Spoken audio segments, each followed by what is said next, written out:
आज हम बात करेंगे द होस्ट मूवी के बारे में जो कि साल 2006 में आया था। तो मूवी के शुरू में ही हम एक मुर्दा घर देखते हैं जहां एक साइंटिस्ट अपने असिस्टेंट को फॉर्मल्डिहाइड केमिकल का पूरा 200 बोतल को रिवर में खाली करने का ऑर्डर देता है, जो कि समुद्री जानवर के लिए बहुत खतरनाक था। पर ना चाहते हुए भी उस असिस्टेंट को ये काम करना पड़ा। इसके बाद हमको 2 साल बाद का सीन दिखाया जाता है, जहाँ पर हम दो फिशरमैन को नदी में मछलियाँ पकड़ते हुए देखते हैं। और तभी उन्हें पानी में एक अजीब किस्म का क्रिएचर दिखाई देता है, जो कि बहुत ही अजीब था और उसका काफ़ी ज़्यादा पैर था। वो लोग उस क्रिएचर को देख के काफ़ी हैरान थे, पर वो क्रिएचर इतना तेज था कि उनके हाथों से फिसलकर तुरंत पानी में चला जाता है। इसके बाद हम फिर 4 साल बाद का सीन देखते हैं। यहाँ पर हम एक शॉप में दोनों आदमी को देखते हैं। उसमें से एक था गैंगडू और दूसरा था उसका पापा। गैंगडू दरअसल बहुत सीधा साधा था और उसका कुछ कम ही अकल था, और कभी-कभी वो बहुत केयरलेस बिहेवियर भी करता रहता था। गैंगडू के एक बेटी थी, उसका नाम था यूनसियो। गैंगडू उसके बेटी से बहुत प्यार करता था और उसका ख्याल रखने की कोशिश करता रहता था। यहाँ पर हम देखते हैं कि यूनसियो अपने फादर से एक नया मोबाइल का डिमांड करती है। फिर अपने घर पे आके गैंगडू उसके बेटी को दिखाते हैं कि वो तो ऑलरेडी उसके लिए थोड़ा थोड़ा करके पैसा जमा कर रहा है। फिर वो दोनों टीवी ऑन करके गैंगडू के सिस्टर को देखते हैं, जो कि क्रॉसबो की एक्सपर्ट थी।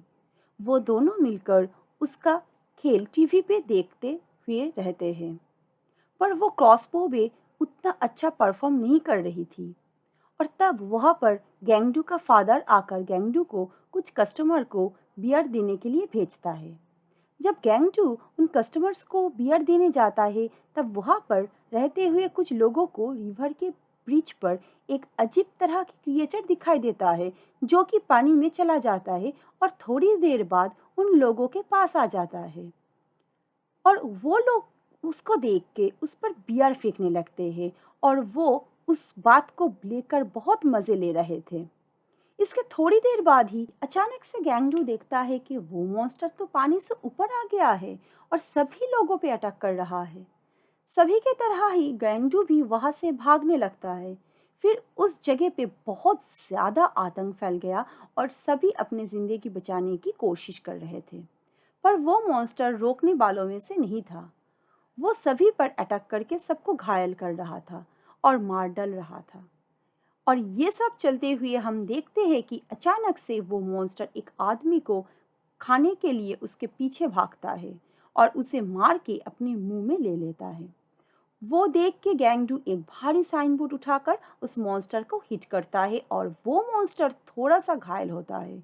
और इसके बाद वो अपना भयानक शक्ल गैंगडू को दिखाता है। यहाँ पर हम देखते हैं कि वो मॉन्स्टर के धुन से निकलता हुआ खून गैंगडू के फेस पर लग जाता है। इसके बाद देखते हैं कि गैंगडू के बेटी और उसका फादर टीवी पर वही शो देख रहा था, जहां पर गैंगडू के सिस्टर वो कंपटीशन के सेमीफाइनल हार जाती है और यूनसियो अपसेट होकर बाहर आ जाती है। तभी गैंगजू आकर यूनसियो की हाथ पकड़कर वहां से भागने लगता है। भागते भागते हम देखते हैं कि अचानक से वो दोनों गिर जाता है और गैंगडू उसकी बेटी का हाथ फिर से पकड़कर वहां से भागने लगता है। पर थोड़ी देर जाने के बाद ही गैंगडू को मालूम होता है कि वो तो किसी और बच्ची के हाथ पकड़े हुए थे।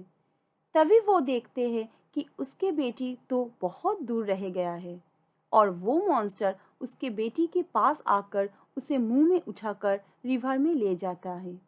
और गैंगडू देखता ही रह जाता है पर कुछ नहीं कर पाता। इसके बाद हम देखते हैं कि मिलिट्री और पुलिस पूरे एरिया को ब्लॉक कर देते हैं और जो लोग वहाँ पर थे उसे एक हॉल पर आके रखते हैं। हॉल में उन सभी लोगों के पिक्चर था जिन्हें वो मॉन्स्टर ने अपना शिकार बना के मार डाला था, और उनमें से ही यूनसियो का पिक्चर भी थी। तभी वहाँ गैंगडू का एक और भाई आया और साथ ही साथ उसका वो बहन भी आ गई थी। सभी यूनस्यू से बहुत ज्यादा प्यार करते थे। सब लोग यूनस्यू की पिक्चर देख के रोने लगे और गैंगडू का भाई उसे मारने लगा और सब सुन के कहने लगे कि उसके लापरवाही के लिए ही आज सभी यूनस्यू को खो दिए हैं। तभी हॉल पे येलो कॉस्ट्यूम वाला एक आदमी आता है और वो सभी से पूछते हैं कि यहाँ पर अगर ऐसा कोई है कि जो कि उस मॉन्स्टर के टच में आया है तो वो अपना हाथ ऊपर उठाए। तभी गैंगडू अपना हाथ ऊपर किया और बोल दिया कि उस मॉन्स्टर का ब्लड तो मेरे फेस पे लग गया था। ये सुनकर वो येलो कॉस्ट्यूम वाला अपने बाकी साथी को लेकर गैंगडू और उनके फैमिली को पकड़कर अपने साथ ये सोच कर ले गए कि इसमें भी शायद वो वायरस आ चुका होगा जो कि उस मॉन्स्टर पे है। यहाँ पर हम देखते हैं कि गैंगडू का पूरा फैमिली और वो लोग जिसने भी उस मॉन्स्टर को करीब से देखा था सभी डॉक्टर्स के अंडर में थे। पर रात को अचानक से गैंगडू के पास किसी का कॉल आता है। कॉल रिसीव करने पर गैंगडू को पता चलता है कि वो कॉल तो उसकी बेटी यूनस्यू की है। दरअसल वो मॉन्स्टर यूनस्यू और उसके बाकी शिकारों को एक ब्रिज के नाले में आकर रख दिए थे और यूनस्यू वही बात अपने पापा गैंगडू को बताते हैं। ये इन्फॉर्मेशन सुन के गैंगडू और उनके फैमिली के बाकी सब बहुत खुश हो जाते हैं। वो लोग ये बात जब पुलिस को इन्फॉर्म करते हैं तब पुलिस उनके बात पर विश्वास नहीं करता और उनके बात को अनसुना कर देता है और बोलता है कि शायद गैंगडू कुछ उल्टा सीधा बोल रहा है। इसके बाद गैंगडू का फैमिली बहुत चालाकी से कुछ तरकीबें निकलकर हॉस्पिटल से निकल जाते हैं और अपने साथ कुछ वेपन्स गन लेकर ये कार में वहां से निकल जाते हैं। पर जब वो लोग चेकिंग एरिया पे आकर पहुंचते हैं तब देखते हैं कि वो ब्लॉक एरिया पे जाने के लिए उन्हें आईडी कार्ड की ज़रूरत है जो कि उन लोगों के पास उस वक्त नहीं था। फिर किसी तरह गैंगडू का फादर गैंगडू से उसका जमाया हुआ पैसा ले लेता है और पुलिस को देकर कुछ समझा कर किसी तरह वहां से निकल पड़ता है। फिर हम देखते हैं कि वो मॉन्स्टर दो येलो कॉस्ट्यूम वाले लोगों को भी अपना शिकार बना लेते हैं और उन्हें भी उस नाले में आकर रख देता है और इन्हीं में से किसी एक के मोबाइल लेके यूनस्यू अपने पापा को कॉल किए थे। यूनस्यू वहां पर एक पाइप पर छुपे हुए थे ताकि किसी तरह वो उस मॉन्स्टर की नज़र में ना आए और वहां पर किसी तरह जिंदा रह सके। इसके बाद हम रात को तो भाई को देखते हैं जो कि गैंगडू के शॉप से खाने के सामान चुरा कर भाग रहा था और उसी दौरान वो दोनों वो मॉन्स्टर के शिकार हो गए। उनमें से बड़ा भाई मार दिया गया। उनमें से छोटे भाई का नाम सीजू था जिसे वो मॉन्स्टर अपने साथ ले जाता है और उसी नाले में आकर रख देता है और वहां से चला जाता है। मॉन्स्टर के जाने के बाद यूनस्यू वहां पर आके उस बच्चे को देखता है कि वो तो अभी भी जिंदा है। फिर हम देखते हैं कि गैंगडू का फैमिली अपने शॉप पर आके कुछ खा लेके सो जाता है। पर अगले सुबह जब उन लोगों की आंख खुला तो वो देखते हैं कि वो मॉन्स्टर तो उन लोगों के शॉप के बाहर ही खड़ा हुआ है। ये देखते ही गैंगडू के पापा उस मॉन्स्टर पर फायरिंग करना शुरू कर देता है। वो मॉन्स्टर फिर इस शॉप को तहस नहस कर देता है और किसी तरह ये लोग शॉप के बाहर आ जाते हैं और वो मॉन्स्टर पर अटैक करना जारी रखते हैं।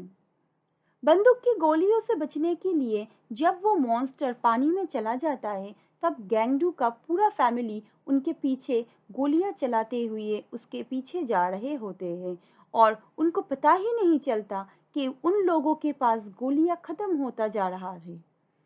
इसके बाद गैंगडू के पापा उससे उसका गन लेता है क्योंकि उससे लगता है कि गैंगडू के पास जो गन है वह अभी भी शायद कुछ गोलियां बची हुई हैं।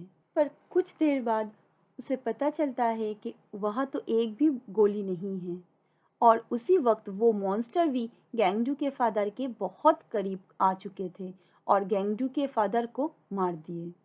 इसी दौरान गैंगडू के भाई और सिस्टर वहां से भाग चुके थे क्योंकि उनको यूनस्यू का लोकेशन पता करना था और उन्हें भागने के लिए गैंगडू के फादर ही बोले थे। पर गैंगडू अपने फादर को छोड़कर नहीं जा सका और अपने पापा को मरते हुए देख के वो दौड़ के अपने पापा के पास आ गया। इसी बीच वहाँ फायरिंग सुनकर पुलिस भी वहाँ पर आ चुका था और फिर गैंगडू अपने आप को पुलिस के हवाले कर देता है और पुलिस उसे पकड़कर ले जाता है। अगले सीन में हम देखते हैं कि गैंगडू के भाई को एक पुराना फ्रेंड रास्ते पे मिलता है जिसे वो सब कुछ बताता है और उसे बोलता है कि किसी तरह यूनसू की लोकेशन ट्रैक करने में वो उसके मदद करे। तो उसका वो दोस्त उसे मदद करने के लिए अपने ऑफिस पर ले आए। वो यूनसू के आखिरी कॉल को ट्रेस करता है और गैंगडू के भाई को वहाँ कुछ समय के लिए अकेला रखकर कुछ काम के बहाने दूसरे एक रूम में चला जाता है। तो यहाँ पर हम देखते हैं कि वो कॉल ट्रैकर दोस्त असल में गैंगडू के भाई को चीट कर रहा है। दरअसल इन सब के बीच पुलिस ने गैंगडू का पूरा फैमिली को पकड़ने के लिए इनाम रखा था और इसीलिए गैंगडू के भाई का वो फ्रेंड उसे यहाँ ले आया और ऑलरेडी वो पुलिस को इन्फॉर्म कर दिए थे कि ताकि सभी आकर गैंगडू के भाई को पकड़ सके। जब वो लोग वहाँ गैंगडू के भाई को पकड़ने के लिए आए तो तब तक गैंगडू के भाई को यूनस्यू का लोकेशन पता चल चुका था और वो बहुत चालाकी से वहाँ के इलेक्ट्रिसिटी कट करके वहाँ से भाग जाने में कामयाब हो जाता है और फिर वो उस लोकेशन को अपने बहन को सेंड कर देता है। दूसरी तरफ हम देखते हैं कि डॉक्टर गैंगडू पर तरह तरह की एक्सपेरिमेंट कर रहा है जिसे वो बहुत टॉर्चर्ड हो रहा है। उससे बहुत तकलीफ दे रहे थे वो लोग अपने एक्सपेरिमेंट को पूरा करने के लिए। यहाँ पर शायद पहली बार गैंगडू ने अपने अकल का बहुत सही तरह से इस्तेमाल करके वहाँ से निकलने में कामयाब होते हैं। फिर हम देखते हैं कि गैंगडू के सिस्टर उसी ब्रिज के वहाँ अपने क्रॉसबो लेकर आ चुकी थी जहाँ का लोकेशन उसके भाई ने उसको सेंड किया था। यहाँ पर अचानक से वो मॉन्स्टर गैंगडू के सिस्टर पर अटैक कर देता है और वो वहाँ पर कहीं एक नाले में गिर जाती है और वो मॉन्स्टर वहाँ से चला जाता है। इसके बाद हम लोग देखते हैं कि यूनस्यू और सीजू दोनों मिलकर वहाँ पर जो लोग थे उनके कुछ कपड़े लेकर उसे बांधकर एक रस्सी बनाते हैं और उसे वो यहाँ से बचने के लिए एक कोशिश करते हैं पर वो नाकामयाब होते हैं। इसके बाद गैंगडू के भाई एक जगह पे आते हैं जहाँ पर उनको एक आदमी मिलता है जिसके हेल्प लेकर वो एक पेट्रोल बम बनाते हैं और जहाँ पर वो मॉन्स्टर था वहाँ पर जाने लगे। इसी बीच गैंगडू को भी यूनस्यू की लोकेशन पता चल चुका था और वो भी इस ब्रिज के नीचे आ चुका था पर अनफॉर्चुनेटली वो मॉन्स्टर तब तक सीजू और यूनस्यू को पकड़ लिए थे और अपना मुंह में ले चुके थे। फिर हम देखते हैं कि उस नदी के किनारे में आकर बहुत सारे लोग प्रोटेस्ट कर रहे थे कि पुलिस अभी तक मॉन्स्टर को क्यों पकड़ नहीं पाए और सबको इतना टॉर्चर क्यों कर रहे हैं। तभी वो मॉन्स्टर उन लोगों की भीड़ की तरफ आ जाते हैं पर सारे लोग वहां से बचकर भाग जाते हैं।